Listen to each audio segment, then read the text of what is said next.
बारा में सरकारी अस्पताल जे अमले पारां पोलियो बाबति आगाही मुहिम हलाई वई। तालुके अस्पताल जे एमएस इमाम अली तुंजे दिलबर पेचुए ऐं ॿियनि चयो त हुकूमत तरफ़ां मासूम ॿारनि खे पोलियो खां बचाव जा मुफ़्त फुड़ा पियारा वञनि पिया।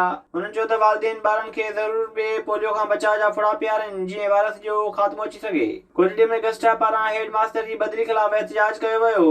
अलाए बख्श सोलंकी, अरबाब अली लाचारी ऐं ॿियनि उस्तादनि चयो त गवर्नमेंट बॉयज़ हाई स्कूल खे हथ वठी तबाह करण जी साज़िश कई पई वञे। हुननि चयो त स्कूल खे बहितर अंदाज़ में हलाईंदड़ हेड मास्टर मंजूर अहमद पंवर जी बदिली रोकी वञे, ॿी सूरत में एहतिजाज जो दायरो वधायो वेंदो। खेजू ऐं भरपासे में सतों भेरो माकड़ हमलो करे फसल खाई छॾिया।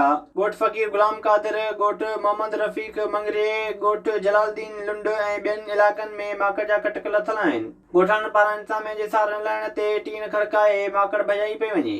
पखे में शहरनि पारां गैस न मिलण ख़िलाफ़ एहतिजाज कयो वियो। शहरनि मुमताज़ अली वगण, एजाज़ अली हुसैन मुगेरी चयो त अफ़सोस त संदनि एहतिजाज खे हफ़्तो गुज़री वियो आहे पर कंहिं बि नोटिस न वरितो।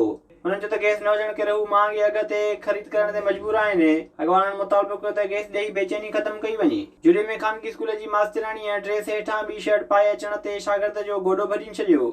शागिर्द मोहम्मद अली मलिक ऐं चाचे मोहम्मद अशरफ ॿुधायो त नीगर खे छाती जी तकलीफ़ बाबति स्कूल इंतिज़ामिया खे आगाह करण बावजूदि मास्तराणीअ तशद्दुद कयो। हुननि चयो त मास्तराणी खे निकाल ॾेई साणनि इंसाफ़ कयो वञे।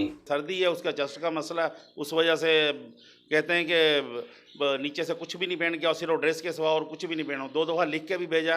हालांकि इसका वाली साहब गए थे, उन्होंने जाके बोला है कि इसको चस्ट का मसला ही नीचे से पहन के आएगा, उसके बावजूद भी टॉर्चर किया है इन्होंने। डिप्टी कमिश्नर जामशोरे सेंडोल रोड जी हिकु हफ़्ते अंदरि बहालीअ लाइ फौरी तौर ते क़दम खणण जी हिदायत कई आहे। डिप्टी कमिश्नर जामशोरे चयो त हलंदड़ साल जे तरक़ियाती प्रोग्राम में रोड खे शामिल कयो वञे। डीसी कैप्टन रिटायर फरीदुद्दीन मुस्तफ़ा चयो त रोड जी हालत बहितर न कई वई त लाॻापियल अमलदारनि ख़िलाफ़ सख़्त कार्रवाई कई वेंदी। विज़िट कयो अवामी आवाज़ मीडिया ग्रुप जी वेबसाइट awamiawaz.pk